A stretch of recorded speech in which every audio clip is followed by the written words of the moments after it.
Hello there, it's Antrice, and welcome to another episode of the Savvy Painter podcast. This episode is sponsored by Trekell Art Supplies. For over 30 years, Trekell has been obsessed with the art of brush making, and now they're applying that same obsession to professional-grade artist panels. Both their brushes and panels are made right here in California at their Hesperia factory. Go to Trekell.com and use promo code SAVVY16 to get 15% off your next order.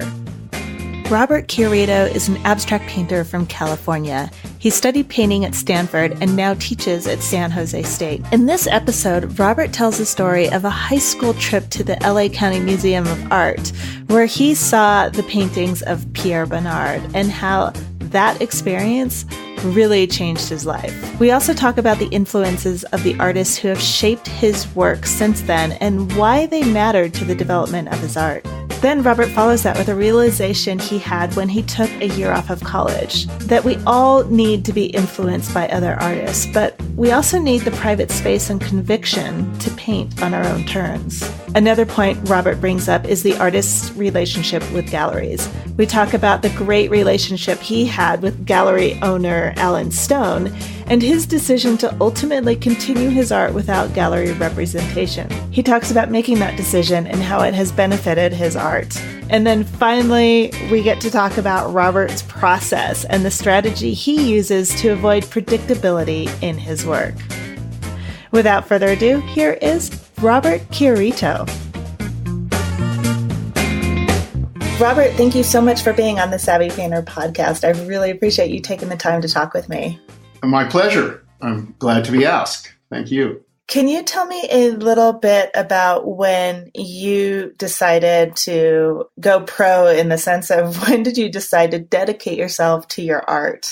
Sure, I can talk about that a little bit. I'm not sure if I would describe it as going pro, but I do know that when I was quite young, I was 16, I was taken to the LA County Museum by a family friend. I had always drawn. I drew, as a kid. I mean, most kids draw, but I kept drawing.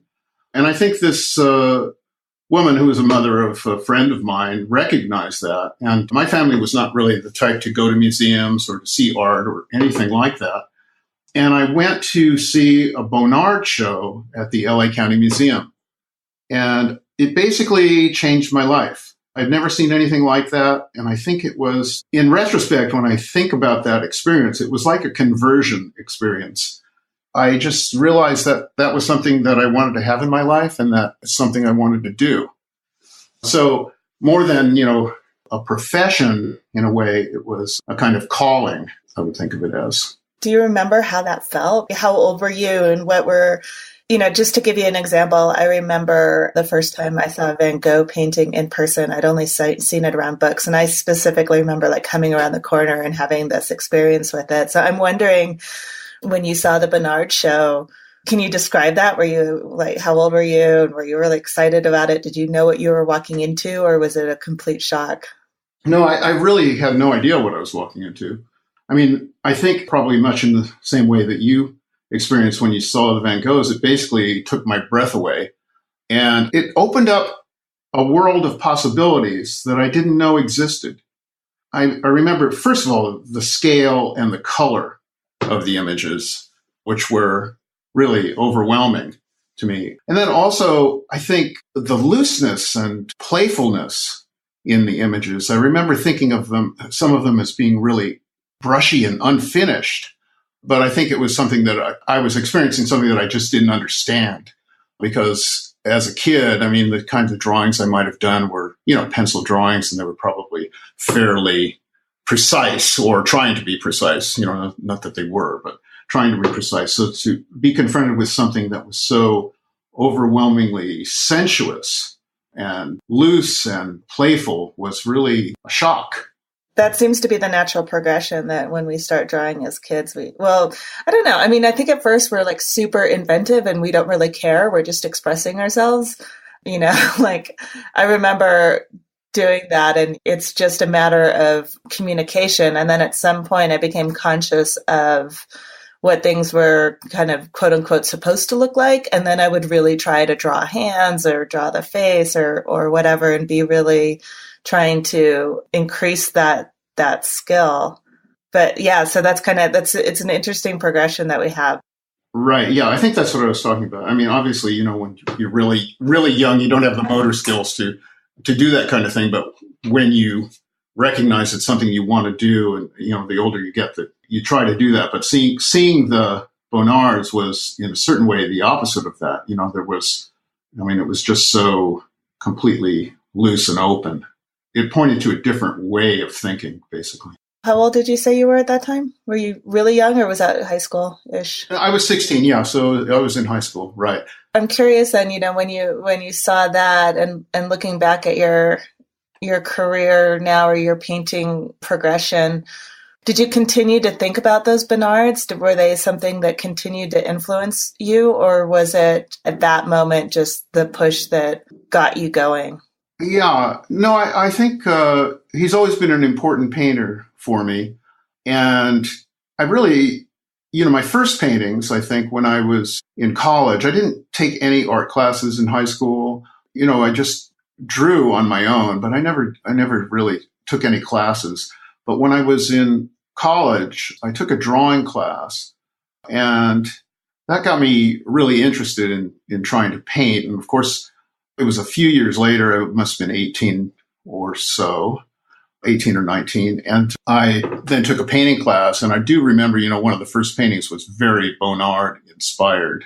So yes, definitely. He was always an important painter to me. I think I've moved away from that in a certain way, but I always enjoy looking at the work. There was a show recently, which I think was in New York. I saw it in San Francisco, the show was in Paris, and then it was in San Francisco. And there were some paintings in it that were just really, really phenomenal. The kind of color and light that he gets through color is really astounding. Yeah, I think I saw that show. It was just last year, right? Yeah, exactly. But my interests have moved on from that too. So I'm curious, I want to talk a little bit about your work. Can you describe, what are some of the things that fascinate you about painting, and where you are now and how you got there, if that makes sense? Sure. Yeah, I could talk about that. I mean, like I said, I'm working fairly abstractly now, but there's always the form of the figure, however obscured. There's still the form of the figure within the work. And I think, I moved on from naturalism. And although there was a period really after graduate school where I worked from the figure, worked from the model a lot. And so I was really trying to, paint what I saw and get things down in that way, in a fairly naturalistic way. But I moved on from that because I just became interested in other things, like the element of chance and a kind of unpredictability or surprise in the work. And I started looking at other people. One of those people, of course, who was important to me was George McNeil. I don't know if you know his work, but George McNeil was a New York painter, kind of part of that New York school. No, I don't. He knew he was a painter in the time of New Pollock and de Kooning, but, he doesn't get nearly as much press, but he was a really very, very abstract painter. And then the paintings took a turn where they became figurative again, but in a very abstract way, very expressionistic way, really coming out of art brut or, someone like Karl Appel, different than that in form. But always, speaking of form, always with an overriding sense of form. So there was this feeling in the work of outsider art or art brut, like I said. But there was a difference also in that there was his own sense of form and color that was, even though these paintings were very, very open and loosely done, there was a kind of precision in the thinking, I would say. He was a very, very smart guy, a really interesting character. And I knew him briefly because I studied at the studio school long ago in the 70s, early 70s. He would give these lunchtime lectures about painting. And then I had a great opportunity to go to his studio with a group of students, and that was fantastic. That was really eye-opening to see the way he worked. But he was really, gentle and kind person to students, and that was really important to me. I think, through seeing work like that, led me to look at other work, like the work of Dubuffet and other art brut painters. And somebody like Dubuffet I'd never really liked. I didn't understand them, I think.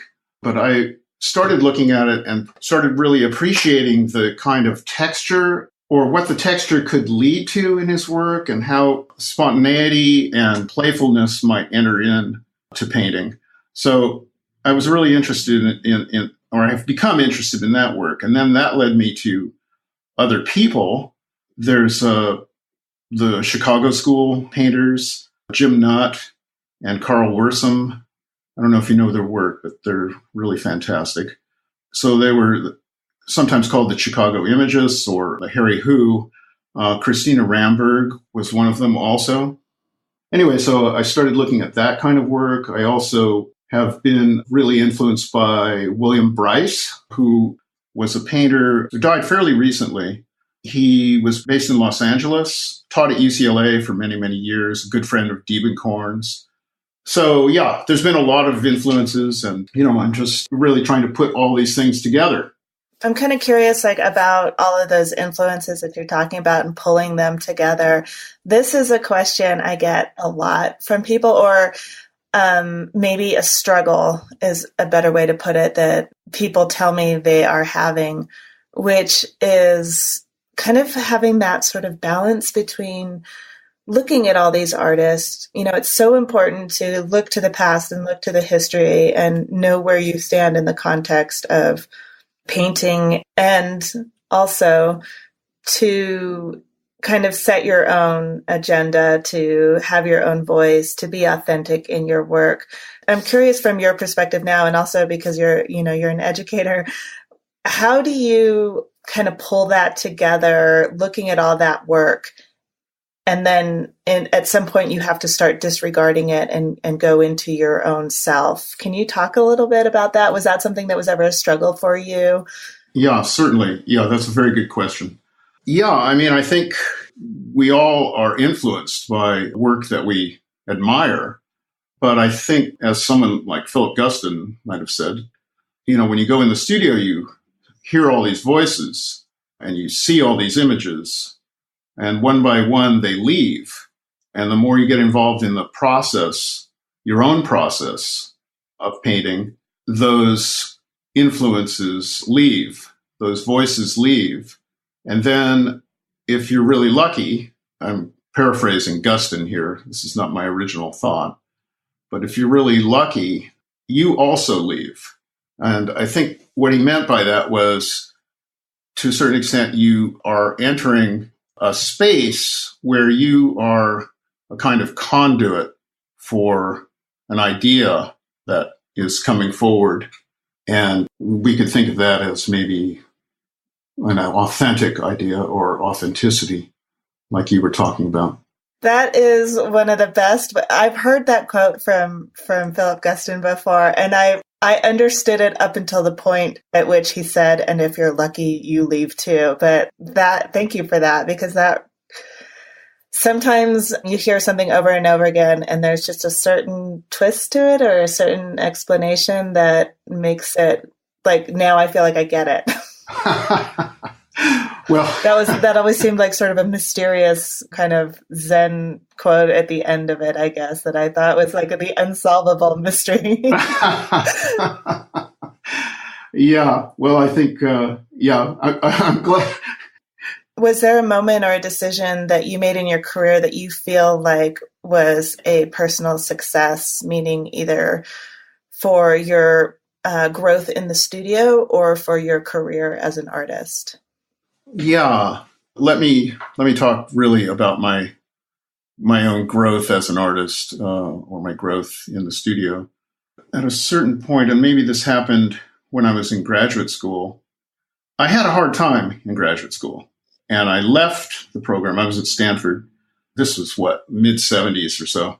I left the program and then I took a year off and I came back. And during that time, I did some paintings that I really felt good about. And I felt they were strong and I felt like, I didn't really care at that point what anybody else thought. And that was a really important thing for me. So I went back, presented the work, and I did graduate, and it was accepted, et cetera. But somehow I think working on my own, I'm fairly private, and I need to have that kind of private space and need to work things out for myself. And that, I think, really helped me understand that about myself and gave me the conviction to continue on my own path and on my own terms. Sounds a lot like the Philip Guston quote that we were just discussing. That would be wonderful. Which sort of makes a lot of sense. The artist, you need the stimulation. Yeah, you need that kind of stimulation, but then you need the privacy and the solitude to work those things out for yourself. What are some of the memorable responses that you've had to your work? So once you get to that point where you have that solitude and, like you said, you've gotten the ability to sort of work things out on your own, taking into account all of the artists that you really enjoy and let them leave the room and then let yourself leave the room and just have that flow, for lack of a better term. I'm curious if there's any specific paintings where you felt like that happened and maybe had an interesting response to them? Sure. Something that was important to me was my relationship with the gallery dealer Alan Stone, who died fairly recently in the last few years. But he bought a painting of mine through another gallery in San Francisco and then had it in his house. He lived in New York, but he also had a place in San Francisco. And he had it in his house there. And I was really moved by the fact that he wanted that painting and enjoyed the painting. And it was an image that was before the images that I sent you. It was an image that was very Balthus influenced in a way, of a figure in front of a landscape, a figure in an interior in front of a landscape. And there was a lot of rhyming form, the furniture to the figure, the figure to the landscape, etc. It was a strong painting. I felt like it was a strong painting. And I know that Alan was good friends with Wayne Thiebaud, and Thiebaud had a place near his in San Francisco. And Thiebaud had seen the painting a number of times and responded to it. And Alan told me that. And that really meant a lot to me. So yeah, that sort of thing. And then over the years, Alan bought a number of paintings of mine. At that point, I had shifted. That's something I haven't really talked about that much, but my work changes a lot. So there was a period, when I was quite young, I worked, both figuratively and abstractly. And then I started working quite a bit abstractly. Then after graduate school, or in graduate school and after graduate school, I was working more figuratively again. My work tends to shift every, I'd say, 5 to 8 years or so. I think maybe because it becomes repetitive and I'm not interested in that. And I'm interested in moving on and trying something else out. So consequently, that doesn't really lend itself to commerciality very well, but that's something I've come to accept and come to terms with. But after that initial painting that Stone had bought, which was that more Balthus-like figurative work, I started doing these paintings which were like sideshow banners or circus banners, but they had to do with human failing more than anything. They were fairly large. It was like 6 by 7 feet, something like that. And they were on stretched canvas with little rings in the corners, and much like a circus banner would be. And Alan had a number of those in his house in San Francisco. And that was also important to me, that he was willing to buy those and enjoy them. He had very, very eclectic taste, but he really believed in young artists, or artists in general. I wasn't so young at that point. And he bought what he liked and he showed what he liked. And I was really impressed by him. I'd sometimes deliver a painting and then we'd talk. And he's extremely knowledgeable. Plus, he knew, so many painters. I mean, he made Thibault's career. I mean, both Thibault and Stone had a kind of symbiotic relationship, But Alan bought de Kooning's early on, and Gorky's, and Franz Klein. He had an unbelievable collection and amazing eye, and also took great risks. And then, he would basically, he would also buy work by, basically unknown people like me. So he was a phenomenal person. That's really interesting. I'm wondering, and I doubt if you would know this, but I had the great fortune to meet an art collector who is the grandfather of a friend of mine.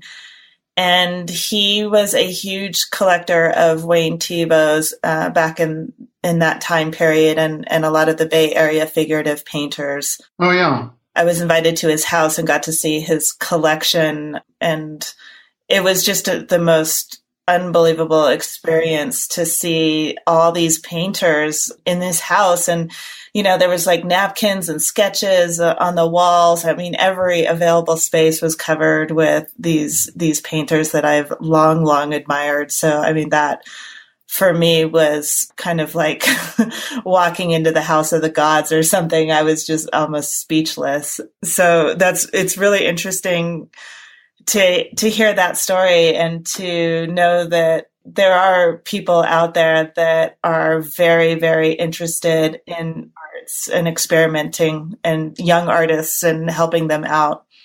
Definitely. Yeah, I've heard of that collection. Yeah, he, I believe it's at the De Young Museum. He's got a wing named after him. And he's since passed away. And when I went to his house and got to see his collection, he was kind of apologizing because he had just donated a lot of the work that he had to other museums. So, the grass is always greener on the other side. I suppose that you at the time that they were, both of those, Alan, I believe you said, and this man, Bud, were collecting art. They're collecting it because they honestly, genuinely respond to it. And I think that type of person has an honest, genuine interest in helping the artist to continue with their career. I think that's an important part of why they collect, but it's also a genuine love for the art that they're making. Absolutely. I'm curious about the work that, you were describing your relationship with this gallery owner, and you're also saying that your work changes a lot and you like to experiment and you don't want to get bored with your work. And the difficulty with that the challenge with that is always how much can you experiment before you completely terrify your gallery or your collectors. So I'm curious, how do you see that? How do you deal with that, both on a sort of mental / emotional level, and also if you do get pushback?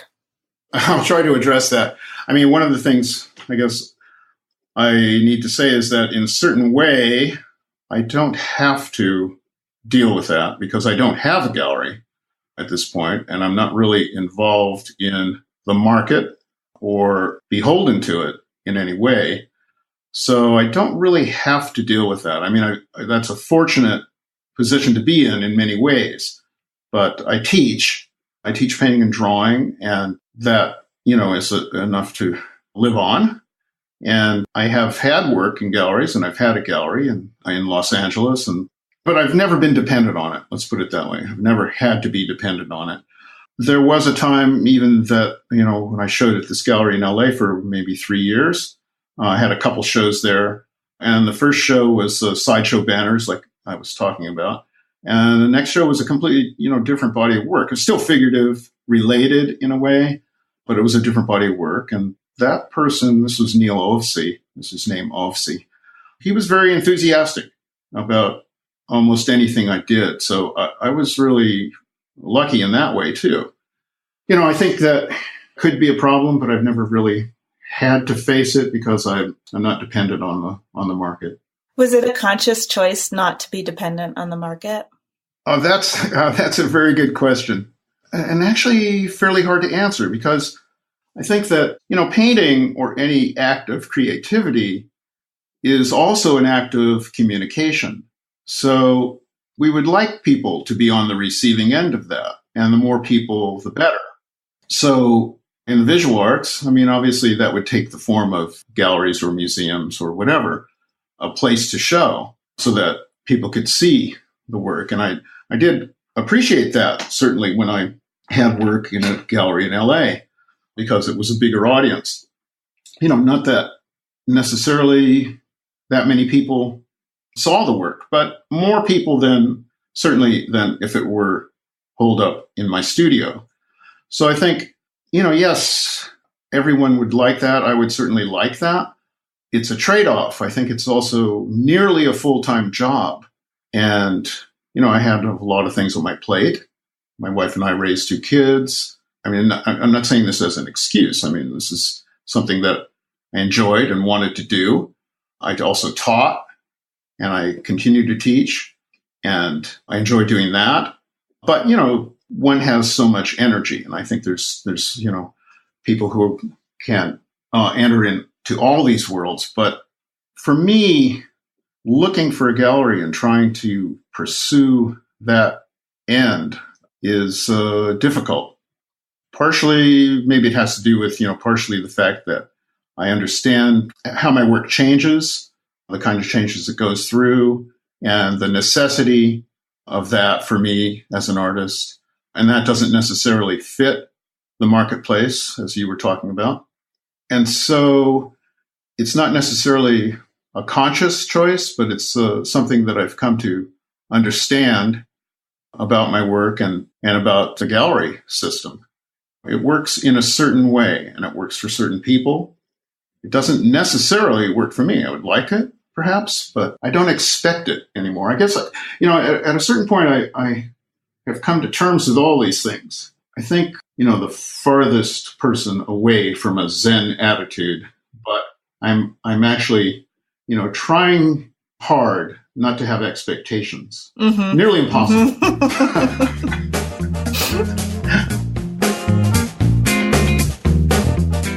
This episode is sponsored by Trekell Art Supplies. Trekell Art Supplies started out by making high-quality brushes here in California. They maintain close relationships with the artists who use their products, which enables Trekell to serve their artists better. Greg Crayola Simpkins is a protein artist with Trekell. Turns out, Greg and his father helped Trekell build a whole new product line. My dad was making my panels since I was like 18 and went through all the ups and downs of what materials we should be using. And my dad had a really good sense on what to do with those things. He was an engineer by career, but he was a carpenter for fun as a hobby at home. He always made stuff. And, when Trekell we started talking to them about it. They're like, well, maybe your dad will show us how he makes it. And they sat down and he took them to his workshop, to his garage. He took Ian over there and he just showed them what he did. And Ian took and enhanced on what my dad does, or what my dad used to do. He doesn't make them anymore. He's gotten a little bit older. But Ian stepped up what my dad was doing even and made some really beautiful panels. And my dad's all excited to see what they've done. And I just thought to throw my dad a bone, just to throw his name on the back of every panel. Like he used to put a branding mark on all my panels he made. So it said handcrafted by G.H. Simpkins, which is him. Everybody sees that and thinks it's me. I'm like, no, that's my dad. That's my dad's initials, George Henry Simpkins. And so Ian and Trekell, they put the little stamp for my dad on there, just out of respect for him and just sitting down with them. So it was like a little thing I wanted them to honor my dad with. Go to Trekell.com and use promo code SAVVY16 to get 15% off your next order. So this may be a very difficult question. No, it's not maybe a very difficult question. I feel like I'm about to ask you something like, what is the meaning of life, or where is our place in the universe? But given what you just said, the question I want to ask you, knowing that it's a very difficult one to answer, is why do you paint? What drives you to do this? And I know I'm being mean by asking you that. No, I don't think of it as being mean at all. That's a really good question. Maybe almost impossible to answer, but really good question. partially I paint to try to really just to discover what's going to happen and to see where things go. What do I mean by that? I think the more I paint and more in the most recent things, I think I'm getting down to something that is really basic visual language. I realize, I've been interested in something as simple as positive and negative. I taught recently a 2D class, which I enjoyed very much. I hadn't taught probably 20 years. And I realized that, these underlying principles that work or guide any painting, whether it's figurative or abstract or non-objective, those principles are the same. And the simple principle of something like positive and negative, the way a negative and positive form interact, that kind of interchange is really interesting to me. It seems so simple in a way, but anything that is simple, the more you delve into it, you start to understand its complexity. And so that, say, combined with something as simple as line versus mass, becomes just infinitely complex when you put all those elements together. So in some ways, it's very basic, formal, visual phenomenon, but there are so many possibilities within, those simple means. And so I think what I'm trying to do for myself now is just, try to understand what those principles are and discover personal meaning in them for myself.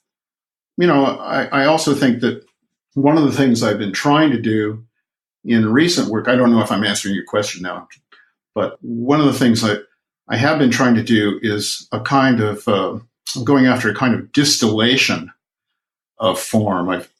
I did a lot of little tiny drawings on note cards, and I've moved to some better paper, but quite small, 4 by 6 inches, 4 by 5 inches, something like that.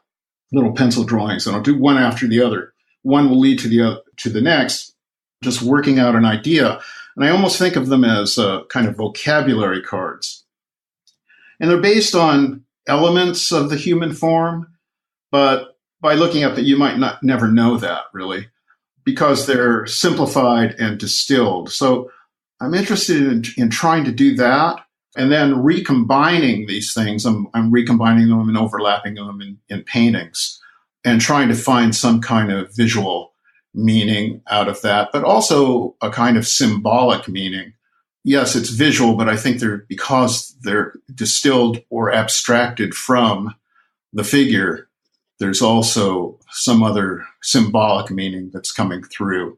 I'm not exactly sure what that is, and I'm not sure I even want to try to put that into words.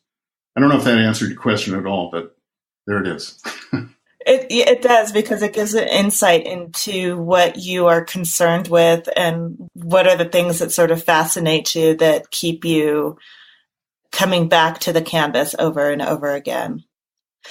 Can you talk a little bit about, this is a great lead into some of the things that you're working on right now. What are you currently obsessed with? What's on your easel? Okay. That what I was talking about is this, this simplification and distillation of form. So I am working on that kind of thing. And really what I just mentioned about having done drawings and then overlapping these drawings, to seeing these drawings as a kind of vocabulary and reusing them and recombining them in other ways in the paintings themselves.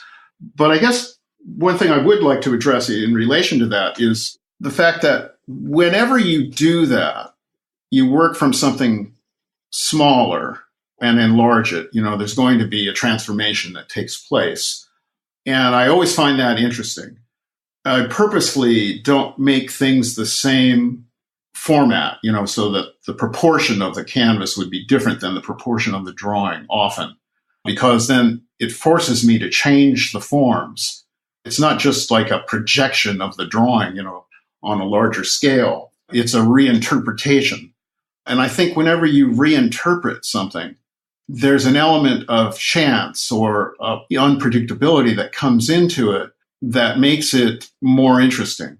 So I think that's something that I've always been interested in, and that is how things transform from a drawing, say, to a painting, from one form to another. But also in relation to that, I think that there could be something rote about that process, even though, the proportion might change, the format might change, etc. There could be something slightly rote about that. And that's something that I really try to fight against.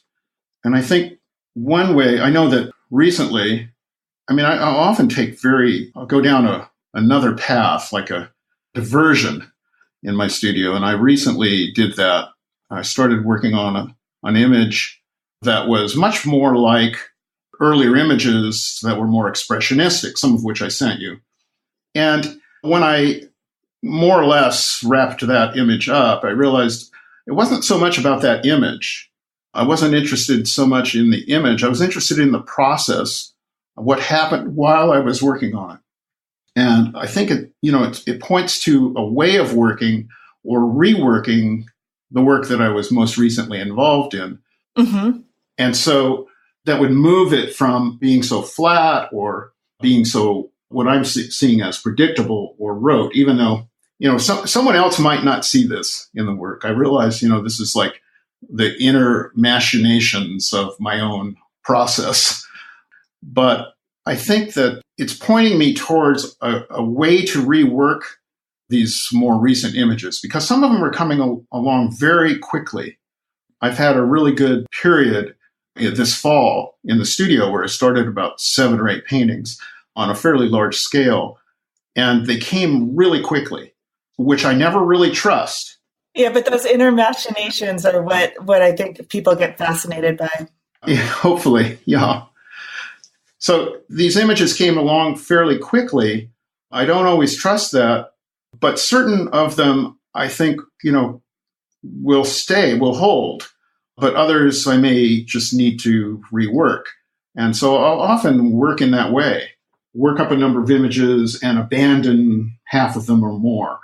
And out of 7 or 8 images, I might have 1 or 2, maybe 3, that really hold up.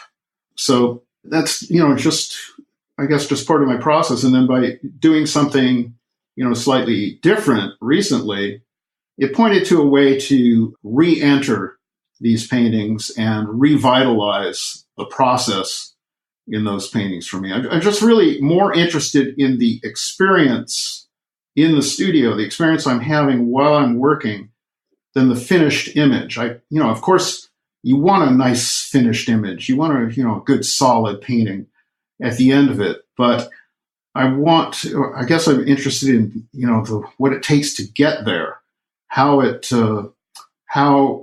the experience is in working, whether I'm involved or engaged. I guess I just, I'm seeking that kind of engagement on a certain level that seems to ring true for me. I don't know if that really makes sense. I haven't really put this into words exactly before. There's so much about what you said that that really, really resonates me. And I can, as a fellow painter, I completely identify with. I love that you take these little drawings and then purposely disrupt the transformation to a canvas by changing the proportions of it. That is something that's such a simple way to disrupt what you're doing. But I've never thought of that. So when I was listening to you say that, I was like, oh my God, that's fantastic. I have to try it. That sounds wonderful. I'm curious. There's a couple things about what you said I'm really curious about. One of them is, you mentioned that you are looking for that disruption. I think the words that you used was you were really trying to make sure that you weren't just painting by rote. And the other thing that you said is when a painting comes easy, you don't trust it.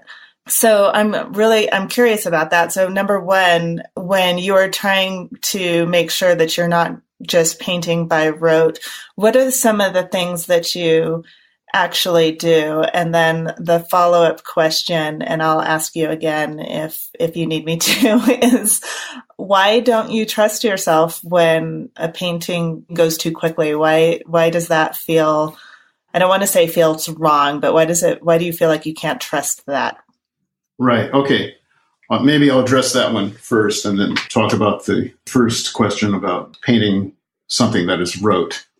So why I might not trust a painting that comes quickly. I've thought about that myself a number of times, because sometimes these images now, I've been painting for, over 40 years. So sometimes these things do come quickly. I have come to understand that even though initially I might not trust that, I can see that it's not that this image has come that quickly, that it's not important necessarily that this image has come around quickly, because if I think about it, it has to do with a whole period of work. It manifests itself in this moment. And these paintings, in a way, they're markers along this pathway of one's work.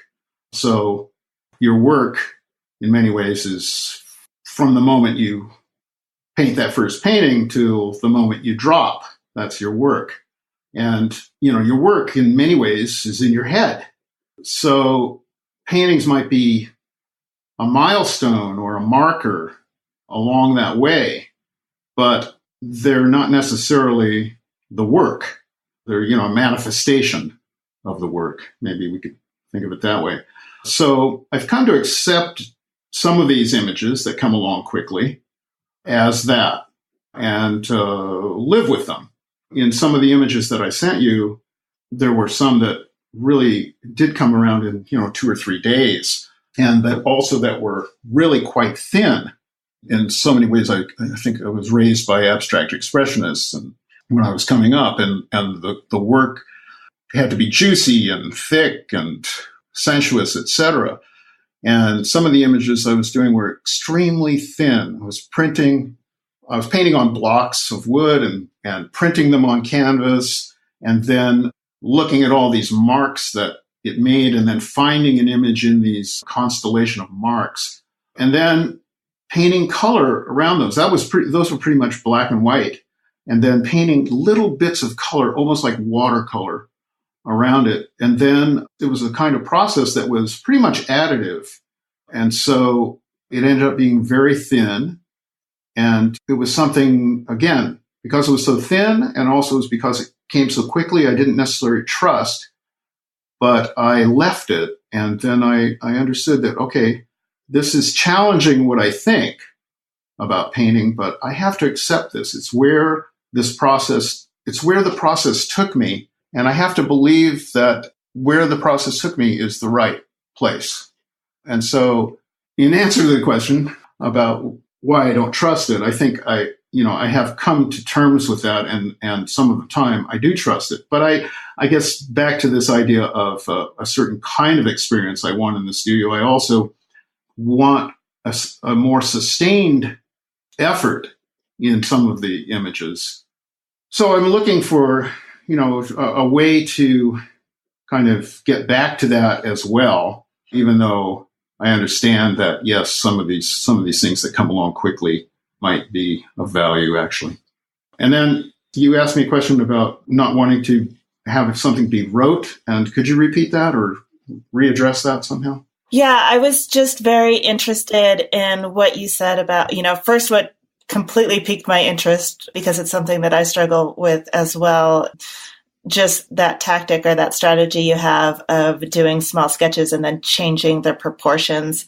And just because it's my own curiosity, because it's something that I struggle with too, really trying to prevent that painting by rote. I'm curious what you do in your studio to kind of pull yourself out of that when you either feel like you're painting by rote during the process of it, when you kind of have that sense of, when you have the presence enough to realize that you're almost on automatic pilot. What are some of the things that you do to pull yourself out of that? Well, partially, like I was saying, changing scale and changing proportion and format. That helps. I think that in certain work, I mean, some of the earlier work which I sent you, that has a kind of overall pattern. That work that I was just mentioning, where I was printing or painting on blocks of wood and then printing that on canvas and having all these black and white, but basically black marks all over a light canvas. One of the reasons I would do that is to create a kind of visual static that I could look into and find an image. So there was a sense of discovery in the work rather than something that was premeditated. So that's one way I might break that up, something that might depart from the rote or the planned. So that was one thing. I mean, those images came out of drawings that I did, and goes back to Dubuffet in a way. I put paper on the floor of my studio, which is a concrete floor, and so it's rough, has little bumps everywhere. And I would take charcoal and rub it in one direction, horizontal and vertical, and then rub it across that. And so you'd make these little marks that were kind of like little positive and negative marks all over the page that would record the bumps. It was like a rubbing, a frottage of the studio floor. And there'd be lots of little marks all over it. And then I would sit in front of that and stare into it until certain images started appearing. And then I connect these dots and start making an image. Of course, there's a certain amount of volition that goes into that too. It's not just chance. I'm looking for something. I was looking for figures, but sometimes things would present themselves that were preposterous and, allow me to, in certain ways, just allow me to laugh out loud at the things that were being presented or that were manifesting themselves. So that's the way that I try to move away from something that was rote. But I think that you can never really do that. I think you can never really escape your own volition and your own vision. So even though you might try to do that, at least, one of the things that does offer you or present is the possibility of, distortion and changing that vision. So you might have a certain kind of vision, but the visual static that's there presents other options, and you can follow those, and that changes that image and moves it away from something that is as predictable.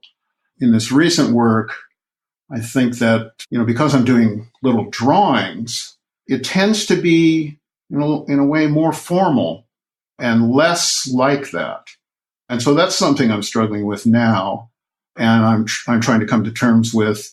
And I think in this recent diversion that I took, that led me to see a way that I might be able to open this process up too, and open it up to, even though there are preliminary drawings which get changed, as they're enlarged, the general form is similar. But I think that, by manipulating the surface in a different way, that element of chance might come in there and change these forms in a way that would make them less predictable and ultimately more interesting to me, because I'm interested in, something that surprises me as much as anything. Nice. I like that. I like that a lot. I know we're kind of coming up on the end of time, but I have one more question, if you will indulge me. Mm-hmm. And this is one of my favorite questions to ask, especially when I feel like I'm going to get an answer that I'm not not that I'm not expecting, but when I suspect that I won't know the artist that you mentioned. But if you could own a piece of art by any living artist, what would it be, or whose? Yeah, I mean, there's so many painters I like, but I think I would say Jim Nutt, who is one of those Chicago artists that I mentioned. And this is, a wild fantasy, but I would love one of those portrait paintings, the recent portrait paintings that he does, or recent figure paintings, their heads in these painted frames. What's interesting about them for me is, well, first of all, I think what's interesting is that he paints maybe 2 a year, 2 or 3, possibly 3. And they're very, very worked. The form in them is extremely strange, distorted form, yet also so carefully rendered and beautifully composed. And then the way that they're painted is almost like an old Dutch master or an etching or something. They're crosshatched. They're done with the tiny brush. Wow. They're just exquisitely painted. And the contrast between the finesse of the surface and the way that it's painted, the contrast between that and the preposterous image is really very strange. And I think they're just some of the best paintings that are being done. They're phenomenal. He's an amazing painter. I'm not familiar with his work, but now I'm very interested to look him up. It's, again, one of my favorite things about asking that question is when somebody mentions a painter that I'm not yet familiar with. So thank you for that. Robert, thank you so much for this conversation. It has been very fascinating. It went by really, really fast for me. I really appreciate you being so candid and honest in what's happening in your studio and about your process. So thank you very, very much. My pleasure. Well, I hope you enjoyed this week's episode of the Savvy Painter podcast. Thank you so much to Robert for being such a fabulous guest. Show notes for this episode are at savvypainter.com. Just click on the podcast tab in the menu and you will see examples of Robert's painting there, plus links to all of the artists that we talked about. One more thing I want to let you know. This year, you can expect a lot more workshops from Savvy Painter. If you are an artist who struggles with getting painting time in or feels like you're always busy but never really moving forward with your art, then my workshops just might interest you. Past workshops include Mindset Mastery, a 5-week online workshop to help you get past the roadblocks that keep you from painting. In it, we tackle the inner critic, fears of artists, and setting yourself up for a successful creative day. The workshop, How to Develop a Relationship with the Right Gallery, helped several artists find the right gallery and show their work. So if this is something that interests you, you can go to savvypainter.com/workshop and get on the email list. This is separate from the main list that tells you when a new episode comes out. This is just for the workshop, so you don't get quite as many emails, but when you do, there's always something really good happening. Sign up now and get a downloadable PDF with case studies that tell you exactly how 3 artists pushed through barriers that were getting in the way of their studio time. You can, for example, learn how Rhonda went from not wanting to call herself an artist to getting her very first solo show. Also, listen to an introverted artist describe how she built her confidence and then spoke in front of an audience of her peers. And you can discover the tools that Samantha used to take back her power after a decade of believing that she had no, I'm putting air quotes there, she had no talent. So again, go to savvypainter.com/workshop to reserve your place on the list. When you sign up, you get that downloadable case studies that I mentioned, but more importantly, you get exclusive invites to upcoming workshops. Most of the time when I launch a new program, it sells out before I ever announce it publicly. So reserve your spot now at savvypainter.com/workshop. Until next week, this is Antrese Wood with the Savvy Painter podcast. Thank you so much for listening.